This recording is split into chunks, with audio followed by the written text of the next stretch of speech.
Good afternoon, everyone. We are opening our 2 p.m. joint agenda between the Water and Land Committee and the Judiciary and Hawaiian Affairs Committee.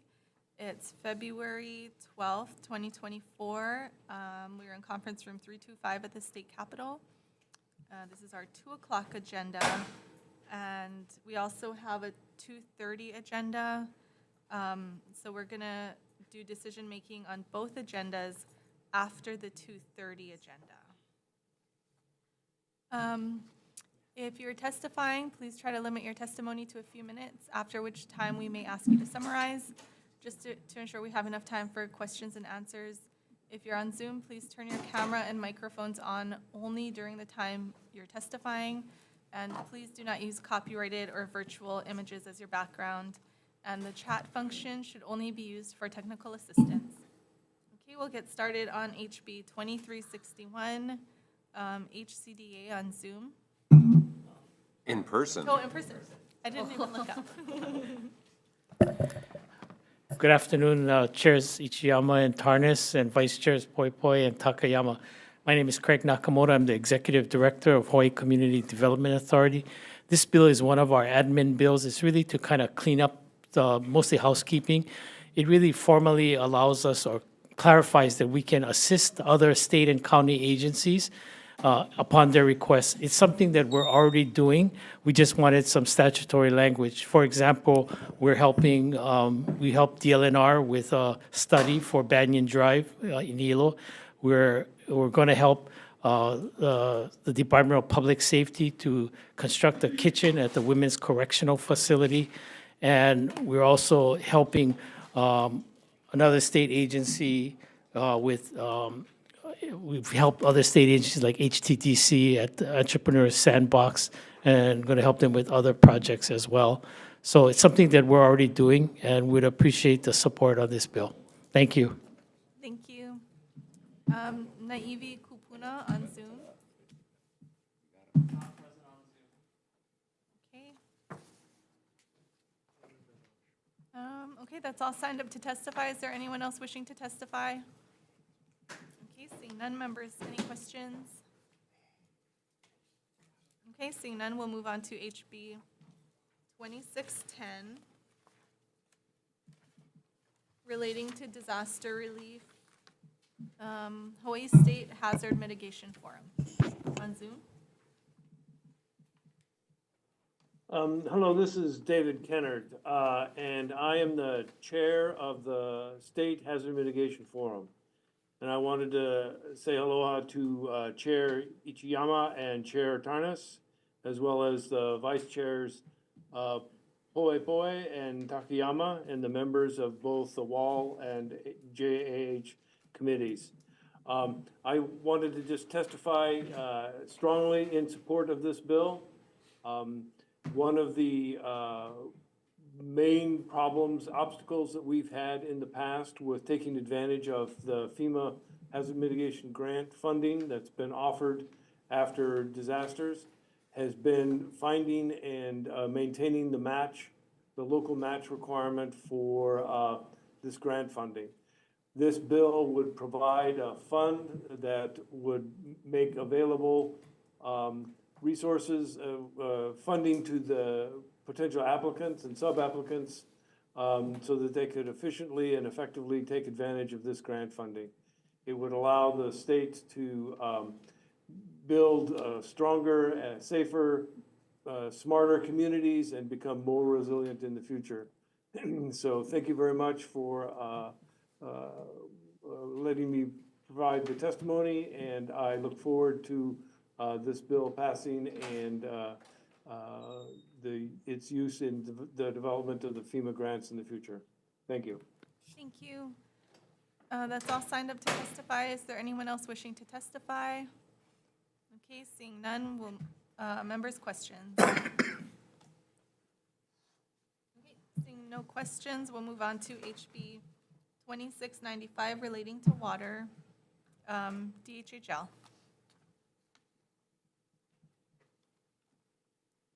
Aloha chairs, vice chairs, members of the committees. The department stands on its written testimony in support of this measure, and we concur with the amendment noted in it. And I'm available for questions. Mahalo. Thank you. Board of Water Supply. Aloha. My name is Kathy Mitchell with the Board of Water Supply. I know Ernie's in the elevator coming up, but the Board of Water Supply has deep concerns regarding this measure. We understand that it establishes a new chapter and it sets priorities for the county, specifically the county boards of water supply. And you have our written testimony, but we're a semi-autonomous agency. We don't receive funds from the city, property tax. Our mission is to deliver safe, dependable, and affordable water, and we don't discriminate against its water users, as the water service is a first-come, first-serve. So the way this bill is written, we don't prioritize housing, but we do provide waivers for those housing projects. The BWS board established a policy, and it provides up to 500 units, waivers for up to 500 units per year. And that's how we support affordable housing. We're doing our part. But as written, as this bill is written, we'd have to oppose it. Thank you. Thank you. That's all signed up. Anyone else wishing to testify? Okay, seeing none. Members, any questions? Just a question for the Department of Hawaiian Homelands. Department of Hawaiian Homelands? I just want to take the opportunity to check in with you on how it's going with the county boards of water supply, providing you the credits you need in order to do your projects, because that's part of what's contemplated in this measure, is to make sure that DHHL's needs are considered. So could you give me a sense of how things are going right now? Because there's been challenges in the past. Yes. As noted in our written testimony, we've been meeting progress with the various counties, Maui County in particular, and we also have other reservation requests for water credits with Seaworm that are pending, but we've been meeting progress, and not just with Act 279, but the other needs for our existing homesteads as well. So progress meaning that these departments of water supply have been meeting your needs in order to develop your projects, or can you describe it a little more? Or is that too premature? I would say premature would be the more appropriate word when speaking to meeting our needs. But we do remain in meetings and engagements with them, and we hope that this bill will be a step forward for us to continue doing that. Okay, all right, well, thanks very much for the update. Mahalo. Thank you, Chair. Members, any more questions? I have a question. Thanks for the water department. Do you know if the other islands have the same policies as you guys? I don't know if they have a waiver program, and I don't know if they submitted testimony. I know Maui's different. They have different issues than we do. As far as DHHL, we don't have a problem providing for their requested water needs. Not aware of the other counties. Thank you. Thank you. Questions? Okay, seeing no more questions, we'll move on to HB 2696 relating to Lahaina wildfire recovery. There's no one signed up to testify. Is there anyone wishing to provide testimony? Okay, no testimony, so no one to ask questions of. Okay, that's all we have on this agenda. We'll recess for decision-making, and again, we'll come back after our 2:30 agenda for decision-making.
I'd like to call to order the public hearing for the joint committees on housing, water and land, and judiciary and Hawaiian affairs.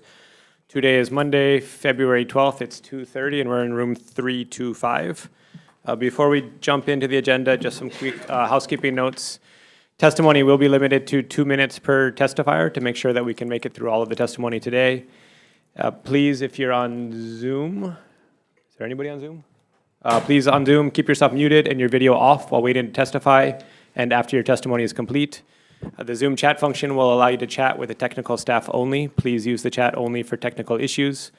In the event of a network failure, it may be necessary to reschedule the hearing or schedule a meeting for decision-making. In that case, an appropriate notice will be posted.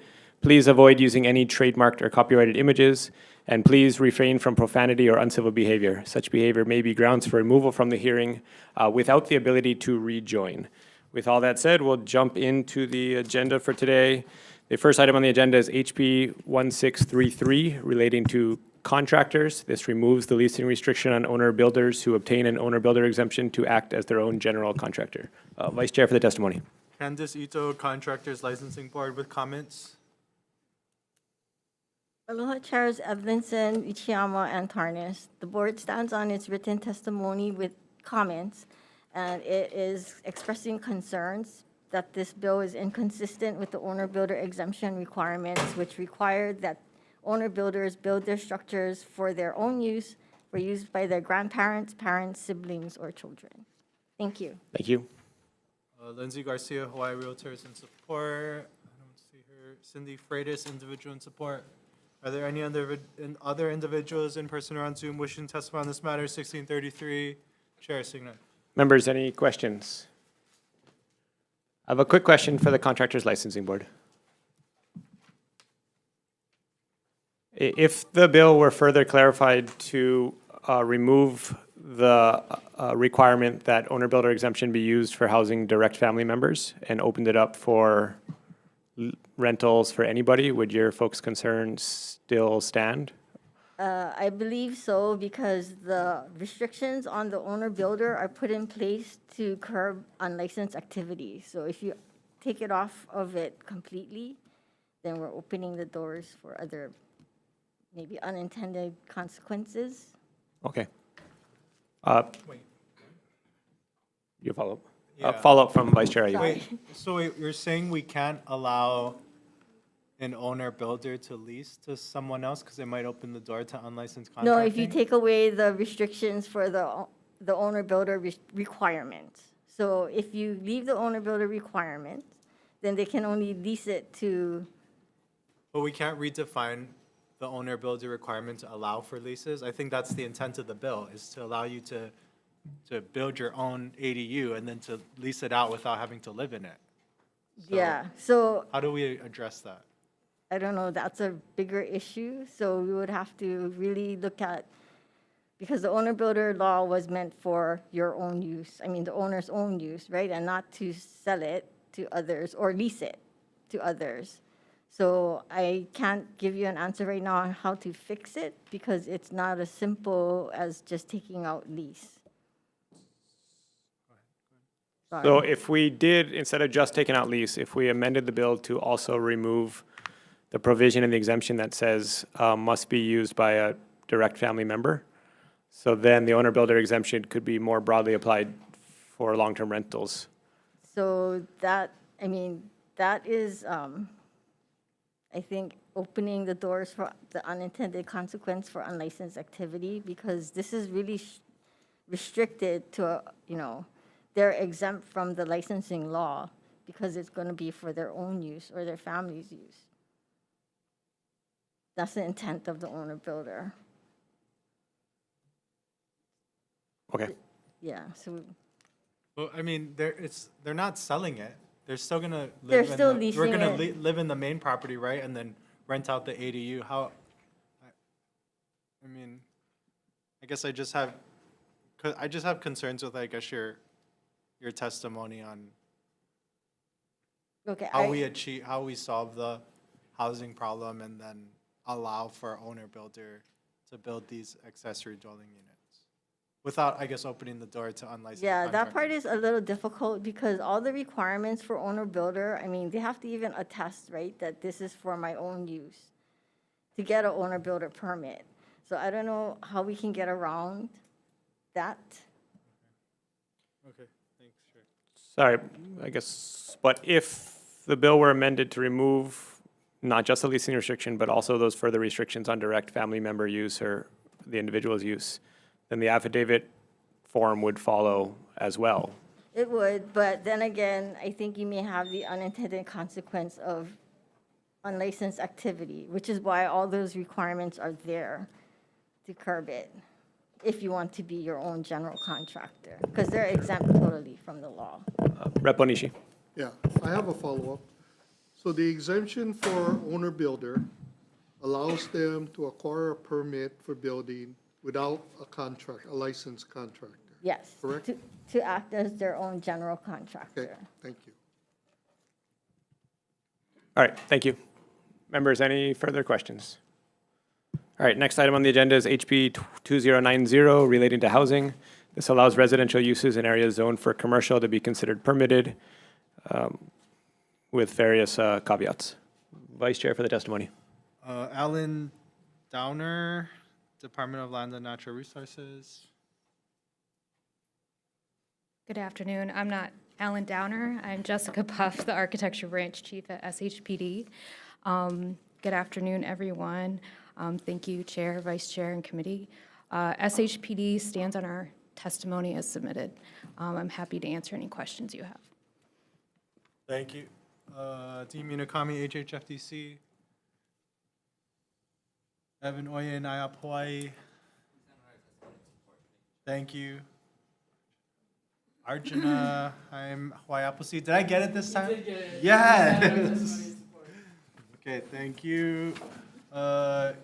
Gabe Kravitz, the Pew Charitable Trust, with comments on Zoom. Hi, chairs and members of the committee. My name is Gabe Kravitz from the Housing Policy Initiative at the Pew Charitable Trusts. The foremost issue affecting housing costs is a national shortage of 4 to 7 million homes, including a shortfall of more than 10,000 homes in Hawaii. To address this shortage and improve affordability, several states have passed laws legalizing apartments on all lots zoned for commercial purposes. This means that property owners have the flexibility to meet housing needs rather than being forced to focus only on commercial businesses. The rationale for these policies is that if a 5-story office building, for example, is allowed on a main road, then a 5-story apartment building should be allowed there too. The sort of small and mid-rise apartment buildings allowed under these laws consistently rent for less than single-family homes and high-rises. Apartments or townhomes built near commerce can enable both affordability and walkability, reducing car dependency and benefiting seniors, students, those with disabilities, and those with low incomes. The solution has become more relevant with many states, many areas experiencing high post-pandemic office vacancy rates. To pave the way for more housing, bipartisan legislative majorities in California, Florida, and Montana recently passed laws to allow apartments in commercial areas, addressing in the process the onerous requirements that have previously stymied apartment construction, such as large parking mandates or long and uncertain permitting processes. Pew's research has found cities and towns that have allowed more apartments near commerce have held rent growth far lower than nearby jurisdictions and the US overall. These policies are also popular, with Pew's recent housing survey finding that 75% of Americans favor allowing apartments to be built in areas mostly used commercially, including 74% of homeowners. Thank you so much for the opportunity to testify. Thank you. There's a few other individuals that submitted testimony on this matter. Does anyone want to testify now in person? Okay. Aloha, chairs, vice chairs, and the committees. Angela Melody Young testifying on behalf of CARES in strong support. So this bill is allowing mixed-use commercial and residential uses, and this measure allows residential development in areas zoned for commercial use with administrative approval. It was not permitted before, now with this measure it is. However, there will be limits, and it's allowing for micro units, and also residential use may be limited by ordinance to 20 floors above the ground floor of a building or structure, and it has to conform to prescribed development standards. And However, this section shall not apply to any areas zoned under Chapter 206E. So if there are exemptions and limitations being discussed in this bill, I think as a proposal, the state should consider matching it to the city's proposal relating to affordable housing and residential uses. It's a good time now to hear about the city's proposals. It's relevant, and they just proposed amendments to affordable housing requirements rules relating to the the 8HR rules, so the city's affordable housing requirements. And the purpose of the proposed amendments is to modify the maximum permissible rents of affordable housing units governed by the AHR rules and the eligibility requirements for affordable for-sale housing units. So while that discussion is going on and this discussion is going on, I think it is a really good time to collaborate. And CARES proposes for the state to consider hearing more from the city. The beautiful aspect of that possibility to collaborate is that DPP, HHFDC, and SHIFT can work together. Okay, thank you, bye. Thank you, Angela. Any other individuals wishing to testify in this matter, HB 2090? Chair seeing none. Members, any questions on HB 2090? Seeing none. Next item on the agenda is HB 1630, proposed HD1, relating to urban development. This prohibits county zoning ordinances from not allowing 2 or more missing middle housing units per residential lot within an urban district, prohibits private covenants for residential lots within a state urban land use district from including certain limitations or restrictions on residential units, requires the director of the county agency responsible for land use to review and act on any application for subdivision, consolidation, or re-subdivision of certain parcels within the state land use district, and amends the calculation of impact fees for certain developments. Vice Chair for the testimony. Land Use Commission in support on Zoom? Okay, thank you. DLNR? With comments. Hello again, Jessica Puff with SHPD. We stand on our testimony as provided. Thank you. Dean Minakami, HHFDC. Thank you. Mary Alice Evans, Office of Planning and Sustainable Development. Hello, Katia Balaciano with OPSD. We stand on our testimony and support with comments. Okay. Kate Blythestone, County of Maui Planning Department. Oh, no. Sorry. Zendo Kern, County of Hawaii Planning Department on Zoom. Yes, aloha, Chair and members. Zendo Kern, Planning Director for Hawaii County. Thank you for the opportunity to provide testimony. We have provided written testimony. We're very much in support of this legislation. We know that there's a massive challenge when it comes to affordable housing, and we believe that increasing the density within our urban areas is essential to moving that forward while still being able to preserve the country element of our islands. As we know, we want to limit sprawl, but we also need to, really meet the needs of our housing, and by focusing that in our urban cores is definitely essential to doing that. There is a lot of challenge in any land use process that goes through, so I think this is a great way to really move forward united as the state and the county, saying, let's get the density how we want it in our urban core. There's more work for us to do at the county level to really effectuate that, but this is definitely a move in the right direction, and we fully support it, and I'm happy to answer any questions. Thank you. Sterling Higa, Housing Hawaii's Future in support.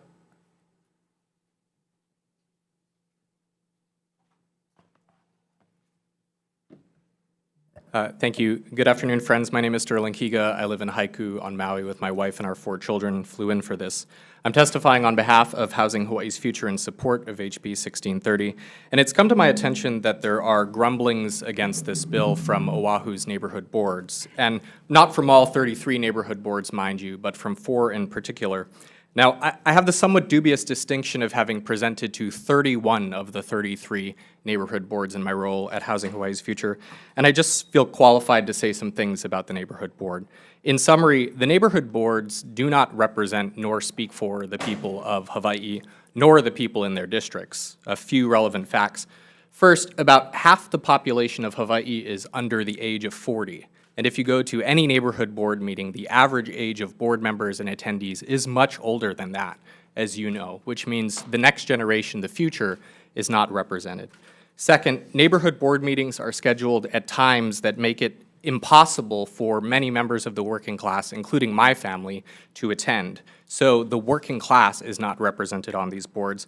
And third, most neighborhood board slots are uncontested, and many of them are won with fewer than 100 votes. So the members of these boards do not represent the people of Hawaii.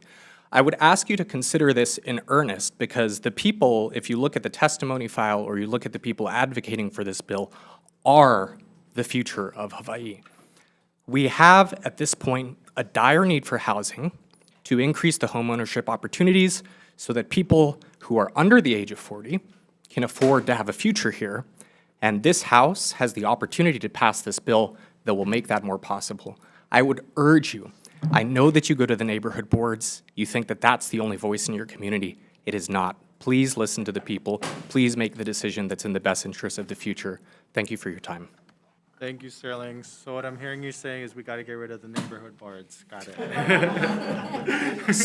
So if I might, and I've written about this, we need to make sure that neighborhood board meetings are scheduled at places and times that are accessible to more people, and we need to make sure that young people know that they exist and how they can get involved. And that's a lot of the work at Housing Hawaii's Future that we've been promoting over the last 2.5 years. So we need the next generation to be more involved, but we also need to recognize when institutions are not representing the next generation's voice. Thank you, Sterling. Stephanie Sakamoto, BIA Hawaii. Thank you. Joshua Wish, Holomua Collaborative.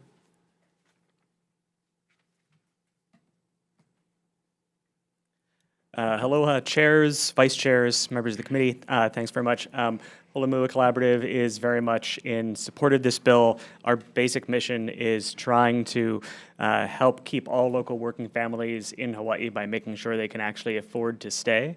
As a point of personal privilege, I didn't get a chance to ask Sterling which neighborhood boards, but I'm also a former member of the Kailua neighborhood board and still a Kailua resident. And so here's at least one Kailuan who's strongly in support of this. But the other thing I just thought I'd note in terms of knowing where people stand is Holomua did do some polling this year on some of the policy issues that are in front of the ledge. And one of the issues that we did do some polling on through Anthology Group was this one. And it's actually incredibly strong support statewide for this proposal. You've got 86% of respondents somewhat or strongly support creating new housing people could afford generally in their neighborhood. But then you get a little bit more specific, 87% of respondents somewhat or strongly support loosening zoning requirements in urban areas to allow people to build starter homes if it would help keep local working families in the area. And then even more specific, 84% of respondents somewhat or strongly agree that we should allow individual homeowners in urban areas to build multiple smaller homes on their lots, again, if it would help keep local working families in the area. So you've got a policy that I think a lot of the research has shown will help keep families in Hawaii, help prevent them from moving to the continent or elsewhere. But what this shows you is that you might have, for some people, an almost surprising amount of support from our friends and neighbors for this kind of thing as well. So thank you very much for the opportunity to testify. I'm here for any questions that you might have. Thank you very much. Arjuna, Hawaii Appleseed. Thank you. Raymond Michaels. Oh, sorry, wrong line. Kaina Hall, individual in support. Kaina, sorry. Good afternoon, chairs. Kaina Hall, I'm actually, should have been for organization. I'm the planning director for the County of Kauai and a former disgruntled neighborhood board member. Just real briefly, I stand by our support. The department and the county stand by its letter of testimony and strong support for HB 1630. There's not too much beyond what Kauai has already been doing for the past several years that the bill does, quite honestly. Right now, there are many parts of Kauai that already now have the ability to have 3 units, and this allows to go on to a 4th. I can say that also the administration and the council chair, we're just about to come go public with another zoning ordinance that will essentially allow between 5 and 6 minimum for all residential lots. This bill is definitely a step in the right direction. There are parts of Kauai that still don't have the ability to have more than 3, so we strongly support it. We also don't see this as a threat or an issue for home rule. We still have the ability to control the form and character of our neighborhoods, be it through setbacks that exist within our zoning ordinance, that we don't see this eroding or taking away. Setbacks, lot coverage, height restrictions, all of these things we have as tools in our kit that will be applied should this bill be adopted, and we feel would still preserve the form and character of our neighborhoods. I can say one real last quick comment, and it just came about because a couple weeks ago I had assigned out our GIS analyst to do a layer and analysis of what is the density build out for the island of Kauai, as far as how many residential homes do we have the ability to do from a zoning perspective. And he came back after a week or so, and the number was roughly 64,000, which I was like, okay, that makes sense. And that was it. And a few days later, he came back and said, I cut up the large non-infrastructure lots that, we've upzoned, we did it several decades ago or a decade ago, and they just haven't been developed. And I was like, well, what's the number in there? He said 34,000, and the number he gave was 62,000 total. And when he said 34,000, that caught me on edge, because I know that leaves us with a density entitlement of 28,000. Kauai has 30,000 homes per the census. How can we have 30,000 homes if 28,000 is all that we currently have density units for? The first knee-jerk reaction somebody gave was like, well, it must be all the illegal vacation rentals. And in Kauai, 2017, 2018, we had about 1,400 illegal vacation rentals. We launched on a robust World Wide Web investigation process, signed the MOUs with Airbnb and VRBO, and over the years, we have systematically pulled that down. I think we're at roughly less than 50 illegal vacation rentals at any given time on Kauai. So that 2,000 slot that we're looking at isn't illegal vacation rentals. Now, there's some data, refinement that we need. So we're playing with a number of between 500 and 2,000. We're not sure. But what exists then within the 30,000 units that the census counted and the 28,000 that legally are allowed to exist, that 500 to 2,000 number means we've got a sizable chunk of illegal dwelling units. And my staff isn't out there knocking boots to get illegal dwelling units shut down. We knock hard on vacation rentals, but unless we get a complaint, we're not going after illegal dwelling units.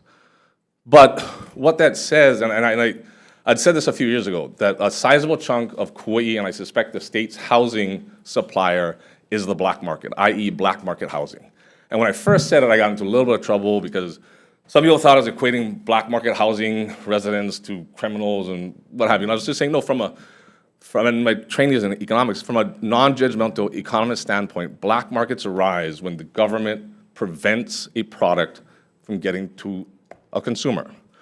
So if you have a black market, and rightfully so, government should stop the things like methamphetamines and heroin, crack cocaine, all those things getting to the hands of the consumer, and they go to black markets for that. But right now, the government, us, are preventing the supply of housing from getting into the hands of the consumer, our local families. And so therefore, a large contributor to the supply and inventory of our units are illegal dwelling units under our existing zoning codes and infrastructure codes.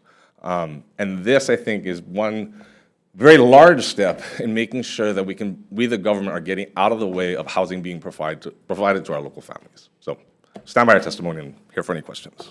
Thank you very much. Kola Karuda McCormick, individual in support on Zoom. Okay. Any other individuals who submitted testimony on this measure want to testify in person? Anyone else? Oh, wait. Go ahead, Ted. Angela, I'll let you go after Ted. He submitted testimony, that's why, and then you can go. Aloha, chairs, vice chair, members of the committee, or committees, excuse me. We would like to offer our strong support in favor of HB 1630 and the proposed amendment that you guys are considering today.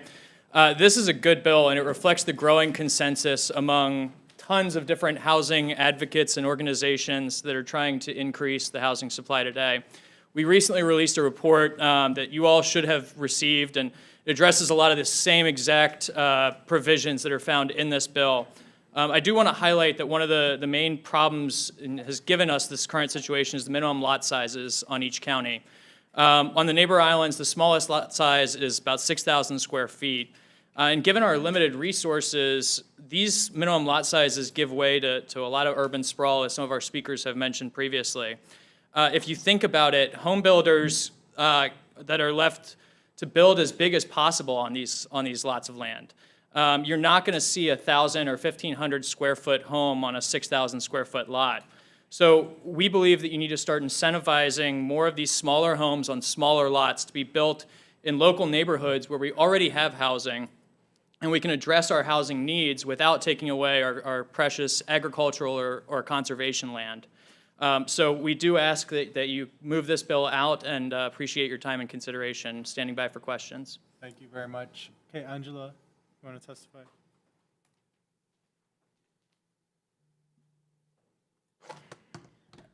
Aloha, Angela Melody Young, testifying. Wishing to comment about this measure relating to urban development, to set parameters relating to this policy that we're discussing today. So this measure prohibits county zoning ordinances from not allowing 2 or more missing middle housing units per residential lot within an urban district. This is kind of getting into the limits of particular zones, right? So this limit can be addressed by proposing with a policy for the land use ordinance, right, from the city, which is being heard right now from Bill 64, or it can be addressed today with this measure.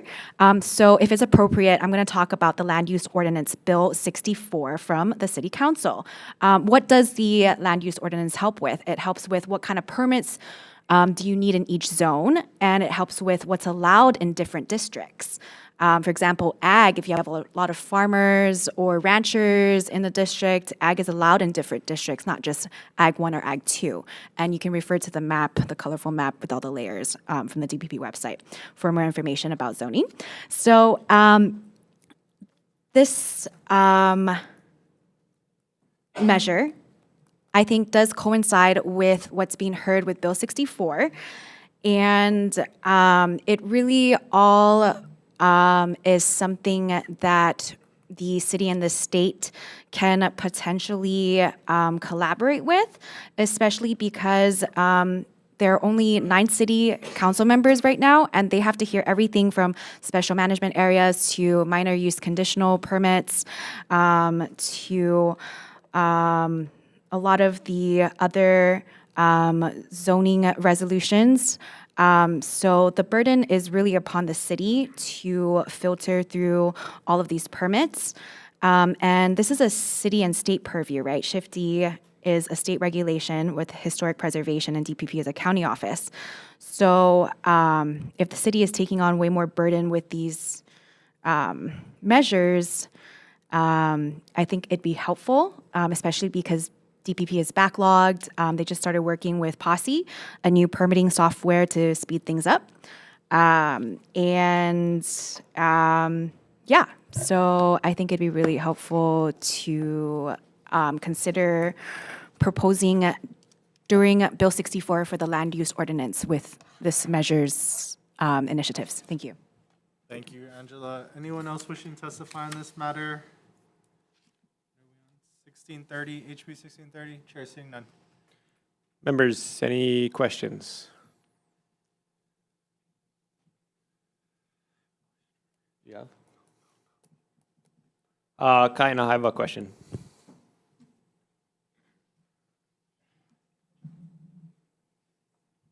Yes, sir. So as you alluded to in your testimony, a lot of the concern has been around monster homes, and since there's nobody from DPP here, I'll put you on the spot. Could you walk us through the zoning tools that help potentially to regulate the development of monster homes that are maybe way out of character with an existing neighborhood?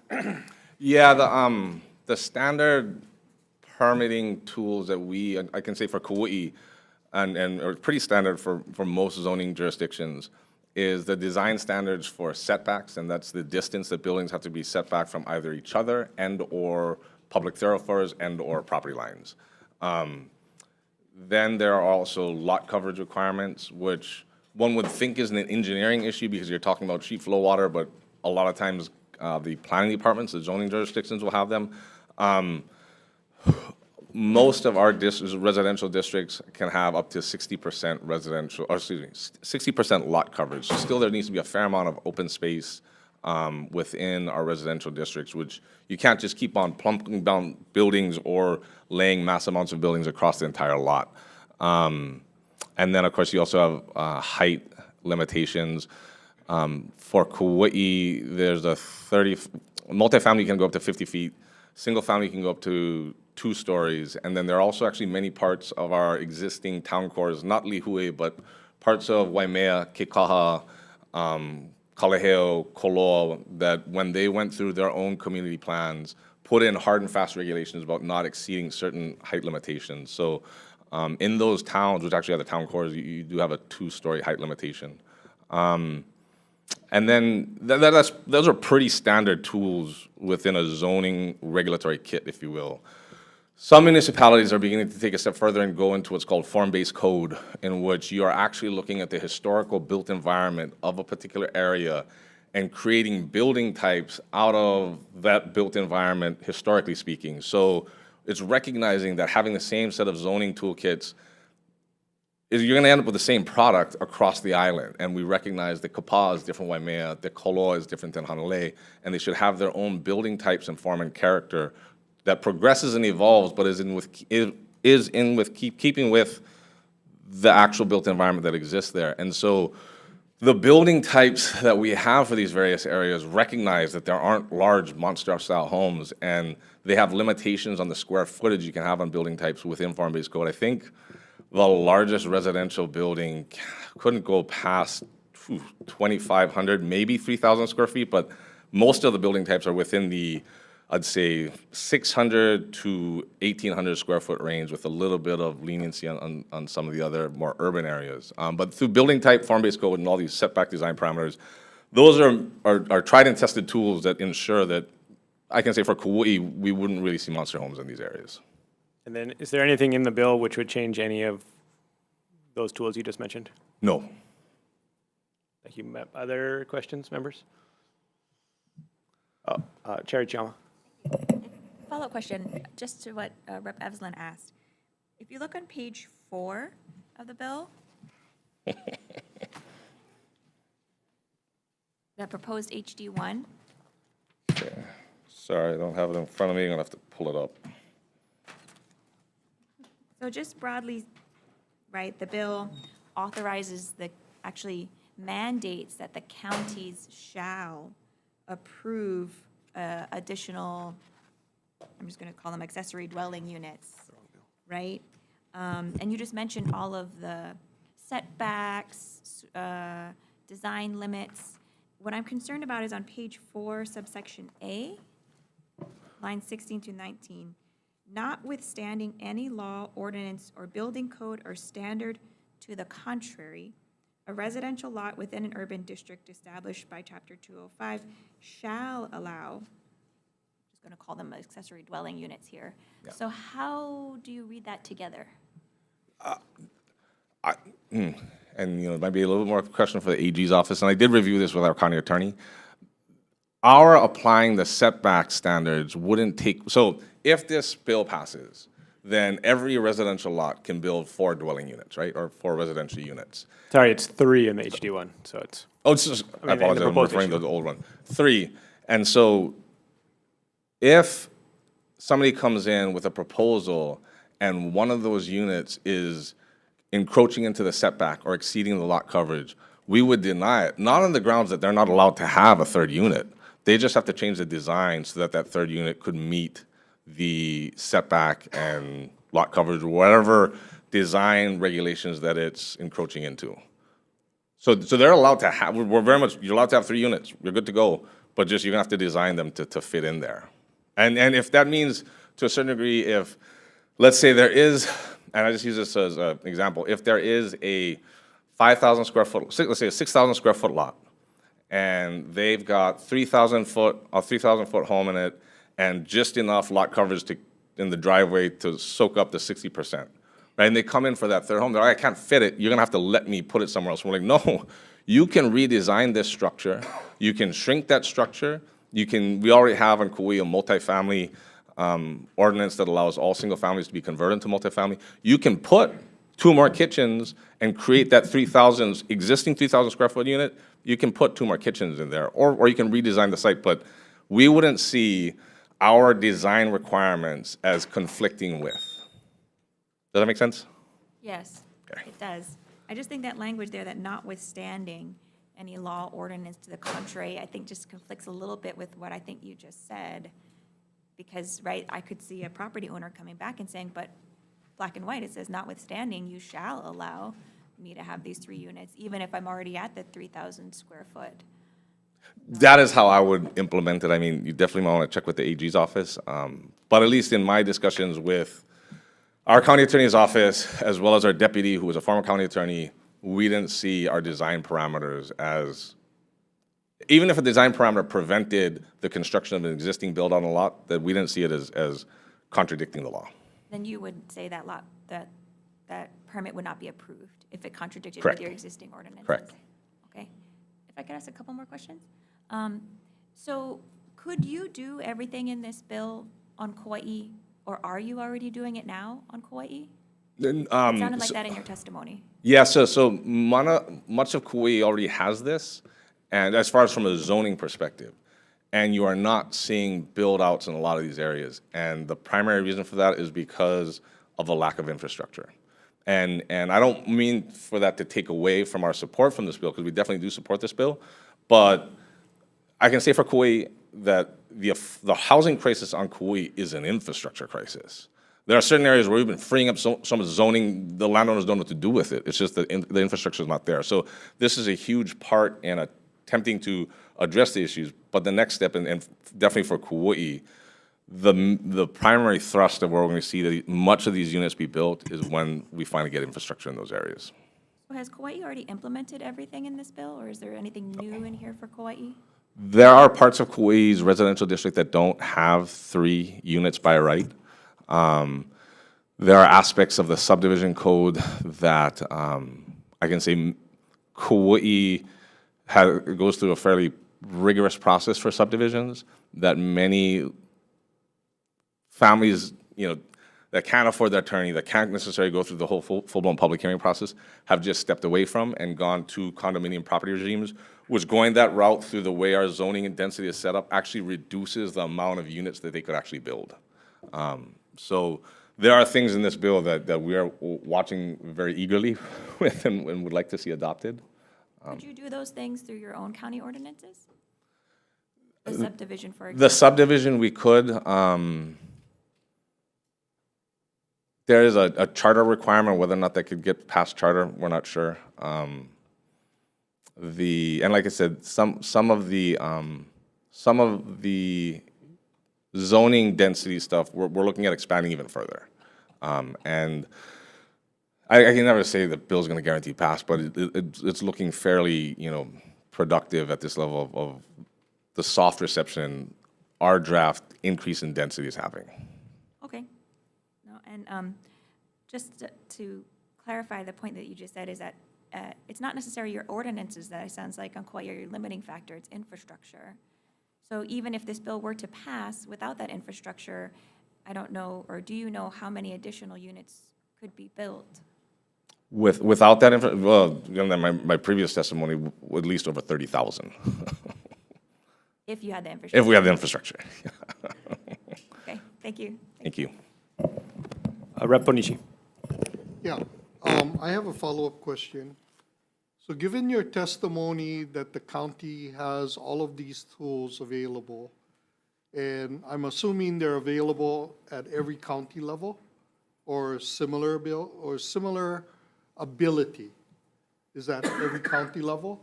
Setbacks and height restrictions are definitely, I'd say, statewide. Those are tools that we have in our tool belt. Form-based code is something that you have to adopt at the county level.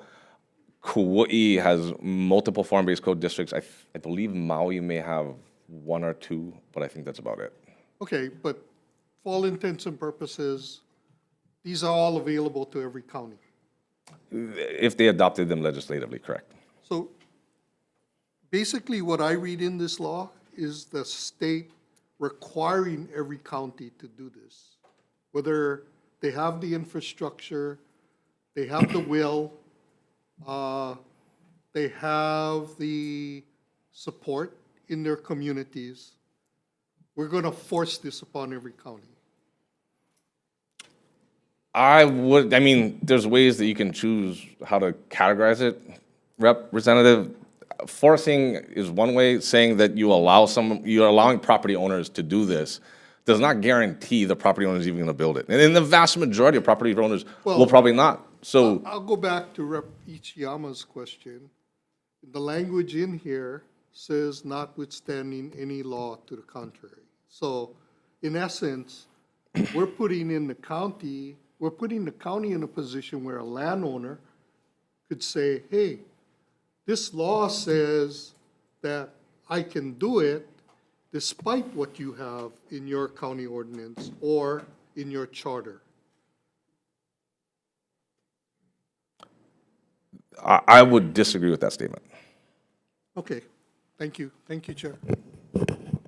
Members, further questions? Chair Jama. Is Zendo Kern from Hawaii County still here on Zoom?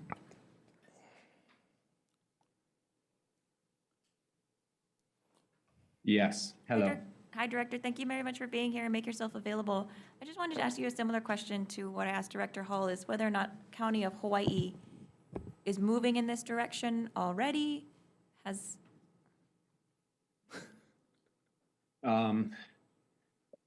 Philosophically, yes, we would like to move in that direction. I don't think we're nearly as far along as we are as Kauai, which is one of the reasons that we would like to see something like this go through, where I don't believe it forces folks to do it. You're not forced to build out to that density. It just allows that density to be built out. And as Director Hall had said, infrastructure is going to be that element that still constrains it. What we've seen, and I think what's challenged, is trying to get modern planning practices done at the county level is very, very challenging nowadays. We see a lot of opposition. We see a lot of people rallying against any type of density increase. So a tremendous amount of NIMBYism.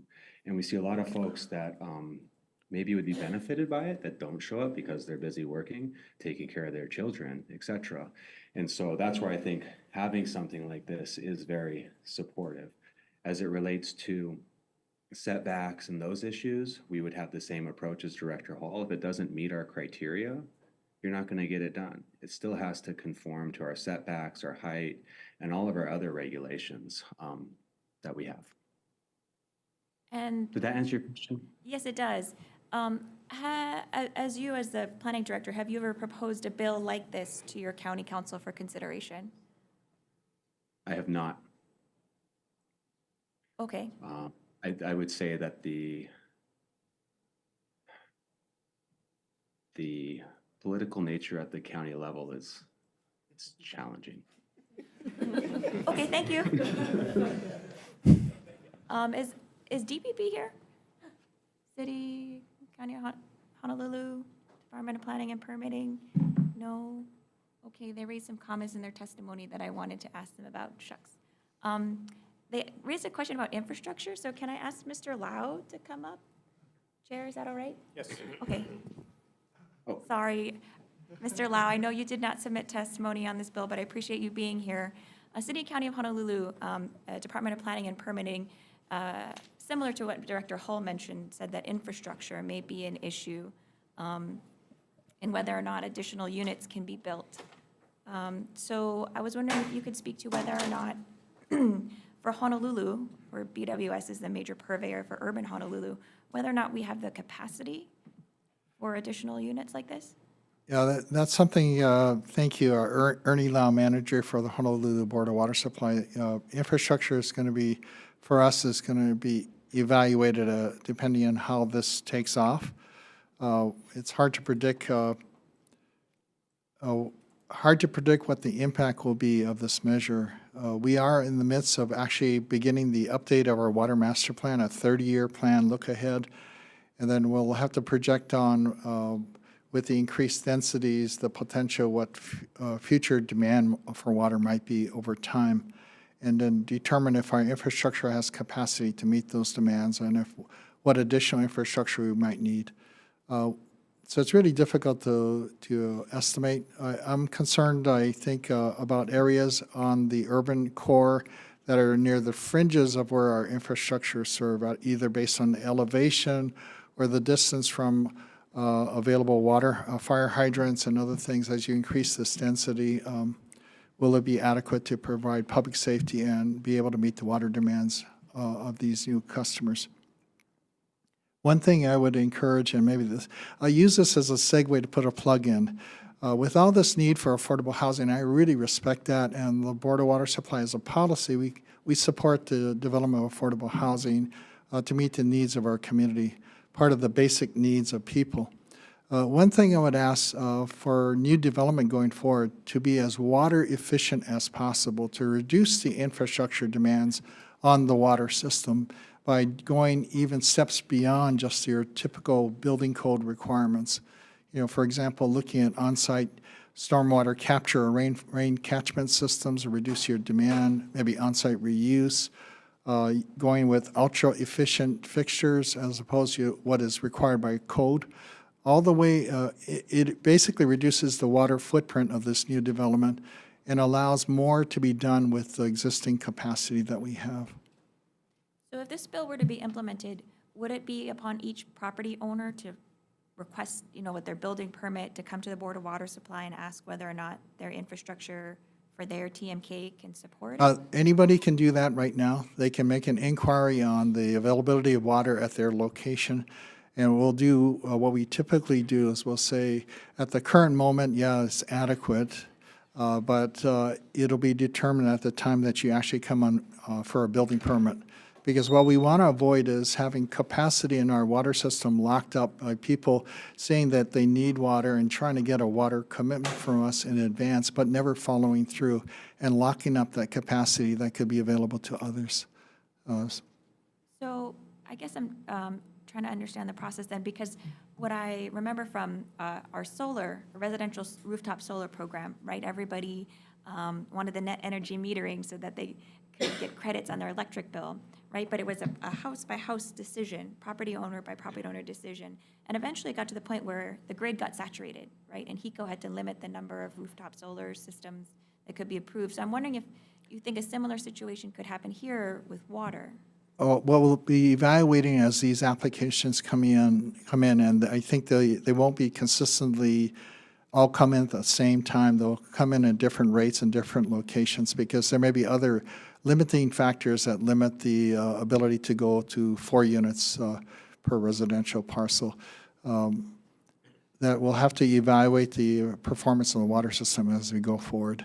We do have a water shortage plan that looks at triggers that would tell us when capacity is nearing the maximum and that we have to maybe try to ask for voluntary conservation or go into mandatory restrictions. But the sooner that we can understand how this might impact on future demand based on updated maybe population projections in the urban core and other areas of our island, then we can try to adjust for what is the system capacity that we need to supply that demand. How quickly will that demand grow over time? And that'll determine, capacity projects that we have to put in place ahead of the actual growth into that demand. For example, when we did the Water Master Plan back in 2016, the board adopted that, we saw that the urban core of Honolulu was going to grow, and we needed to develop more capacity over the next 30 to 40 years. We also saw that the Ewa area and parts of central Oahu would grow, and we need to work to develop adequate capacity to meet that future demand. Other parts of the island looked like it wasn't going to grow. The population was going to stay relatively stable. It sounds like it's a multi-year planning process. That will- It is, and even though this may pass, we don't know, at least for myself, I won't know exactly where this is going to be something that people want to implement. We also have at the same time affordable housing development along the transit-oriented development along the rail. And there seems to be a lot of activity there, more in high-rise, higher densities within the urban core, as opposed to going into the residential areas, increasing density in the residential areas. Okay, thank you, Mr. Lau. Thank you, Chair. Thank you. I hope I didn't confuse everybody. My apologies. I have one quick follow-up question. So on page 5, it does say that counties may reject a permit application for development on the residential lot if the county determines there is insufficient infrastructure for the development. Is that language enough for you folks to not sign off on a permit? Yeah, it probably is that, you know, because at the end of the day, if we don't have the capacity, we can't provide the additional water meters that may be needed for that lot. We'll have to evaluate every application as they come in.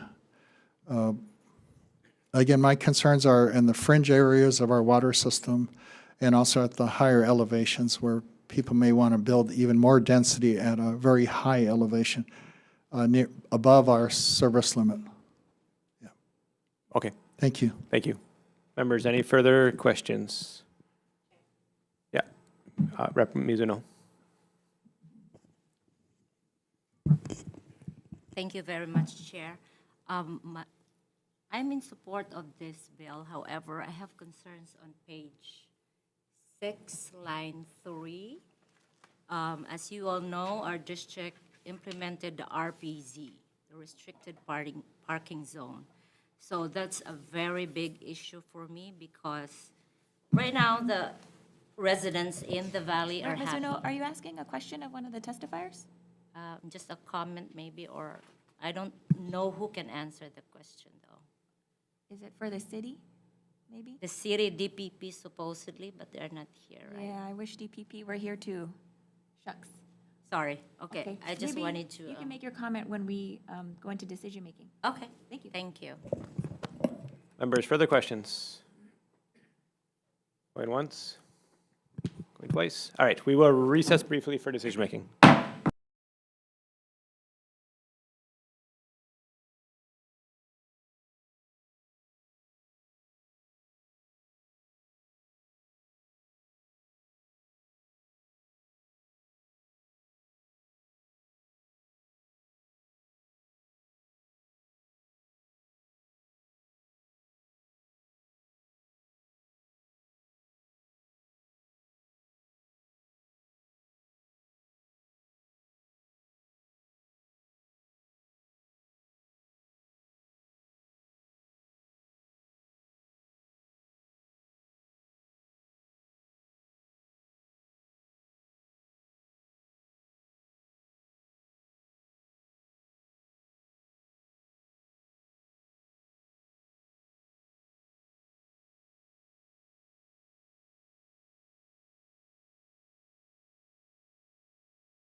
right, reconvening the joint committee hearing with the Committees on Housing, Committee on Water Land, Committee on Judiciary and Hawaiian Affairs for decision-making. The first item on the agenda here for decision-making is HB 1633 relating to contractors.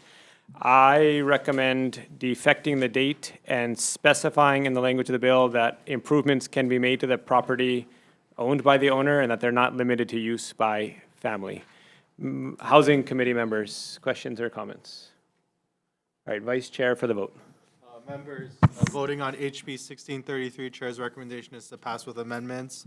Chair and Vice Chair vote aye. Representative Hila. Representative Kitagawa is excused. Representative Miyake. Aye. Representative Onishi. Reservations. Representative Todd is excused. Representative Matsumoto. Aye. Chair, your recommendation is adopted. Thank you. Waterland Committee, same recommendation.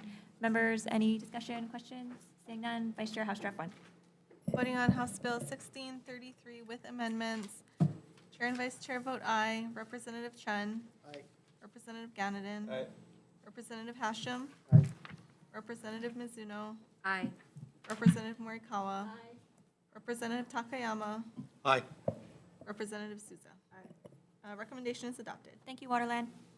For the Judiciary and Hawaiian Affairs Committee, same recommendation. Any questions or concerns? Seeing none, Vice Chair for the vote. Voting on House Bill 1633 with amendments, Chair and Vice Chair vote aye. Representative Evslin. Aye. Representative Ganadin. Aye. Representative Holt. Aye. Representative Ichiyama. Aye. Representative Iligan. Aye. Representative Kong. With reservations. Representative Miyake. Aye. Representative Souza. Aye. Chair, your recommendation is adopted. Thank you. All right, next item is HB 2090 relating to housing. I recommend moving out on HD1 with defected date, tech amendments for clarity, consistency, and style, and to insert the implementation date into statute, which is a little bit unclear currently. Members, Housing Committee members, questions or concerns? Seeing none, Vice Chair for the vote. Members voting on HB 2090, Chair's recommendation is to pass with amendments, noting the excused absence of Representative Kitagawa and Representative Todd. Are there any members choosing to vote no or with reservations? Chair, seeing none, your recommendation is adopted. Thank you. Waterland Committee members, same recommendation. Members, any questions, discussion? Vice Chair, House Draft 1. Voting on House Bill 2090 with amendments, noting all members as present. Are there any noes or reservations? Hearing none, recommendation is adopted. Thank you, Waterland. For the Judiciary and Hawaiian Affairs Committee, same recommendation. Questions or concerns, members? If not, Vice Chair for the vote. Voting on House Bill 2090 with amendments, noting the presence of all members. Any reservations or noes? Your recommendation is adopted. Thank you. Last item on the agenda is HB 1630 relating to urban development, the proposed HD1 for HB 1630. I recommend adopting the proposed HD1 with a handful of additional amendments to defect the date, to change the references to missing middle in the bill to instead reference additional dwelling unit, which is a more standard term, and delete the definition of missing middle from the bill. But at the same time, to also reference missing middle in the findings and the need for additional missing middle housing in Hawaii in Section 1 of the bill. Also to adopt the recommendations from DLNR's testimony related to historic places and to delete the language regarding parking restrictions in the bill. And I also just want to thank everybody who came out today to testify, especially those who came from Outer Islands today. Really appreciate your folks' time.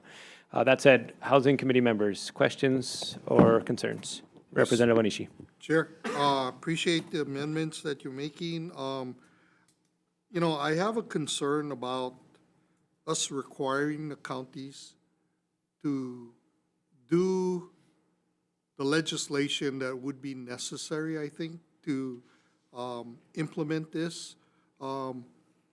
If they had the will, they'd be doing it now. And I think there's testimony that really highlighted the fact that not every county has the will to do this or the ability to do this. We definitely know infrastructure is the biggest issue with improving and increasing housing development. So with that not being addressed, I don't really see the need for this. I believe every county has the ability to modify their own ordinances and charter to allow for these types of development. So, again, I'm going to be voting with reservations at this point. Okay, thank you. Appreciate your comments. Members, any other? Thank you, Chair. I just want to express my strong support for the measure. I think you are starting to see the urban rural sprawl communities being priced out. And it's because there's no building happening in areas where infrastructure was afforded to. And for the longest time, I think folks in large areas have been developed, have been afforded that practicalness of travel, living, and whatnot. And so now you're starting to see the sprawl coming to urban communities like House District 44, where infrastructure is poor and not existent. So I think if we're allowing areas to be built up to capacity, it may allow our Hawaii residents in rural areas to stay in Hawaii. So with that, I'd like to vote in support of this measure. Thank you. Thank you, Rep. Keela. Members, are there further final questions or comments? Yeah, I just want to note that I respect both of your comments. And Representative Onishi, you know, as far as forcing the counties to do it and them not having the capacity to, we did hear from all 4 planning directors, and that they are all 4 counties are in support, and they will be doing the bulk or the entirety of the implementation work, because this will require changes to the zoning ordinance. So I'm personally comfortable moving on this, and I do think it's time. We've had counties have had the zoning power since 1961, essentially, and except for Kauai, which has done some of it, we haven't seen really a shift in this direction. So I do think it's our responsibility to try and make this happen statewide if we can. So which is why I'm supporting the bill, but certainly respect everything you said regarding infrastructure will be in the limiting factor, and it's going to be on us and the counties to work on solving this infrastructure crisis here going forward. But all right, members, final questions or comments? Seeing none, Vice Chair for the vote. Members voting on HB 1630, Chair's recommendation is to pass with amendments, noting the excused absences of Representative Kitiga and Representative Todd and the reservations from Representative Onishi. Are there any other members choosing to vote no or with reservations? Chair, seeing none, your recommendation is adopted. Thank you. Waterline Committee members, same recommendation. Any questions, comments? Rep. Chen. Thank you, Chair, and thank you for the recommendation. You know, I had specific questions for DPP, and I appreciate that the other county planning directors and departments were here, but I'll be voting with reservations because until I can get my specific questions answered with regarding to Chapter 21 of the Revised Ordinance of Honolulu, which is a land use ordinance, I just want to make sure that, you know, whatever decision we make, I understand fully what the impact is. So, thank you. Thank you. I totally respect that, and I wish DPP were here today as well. Share that sentiment 100%. Waterline Committee members, yeah, Rep. Mizuno. Thank you, Chair. I just want to say thank you for addressing the parking issue on this bill, and therefore I'm voting up for this. Thank you. Waterline Committee members, any further discussion? Okay, Vice Chair, House Draft 1. Voting on House Bill 1630 with amendments, noting Rep. Chun as with reservations. Are there any additional reservations or no's? Okay, hearing none, recommendation adopted. For Judiciary and Hawaiian Affairs Committee on House Bill 1630, HD1, same recommendation, pass with amendments. Questions or concerns, members? If not, Vice Chair for the vote. Voting on House Bill 1630 with amendments. Any members with reservations or no's? Representative Kong? With reservations. Reservations for Representative Kong. Any other members? Seeing none, your recommendation is adopted. Thank you very much. All right, thank you, everybody. Seeing no further business, this hearing is now adjourned. We're going to move into decision-making on the next Waterland.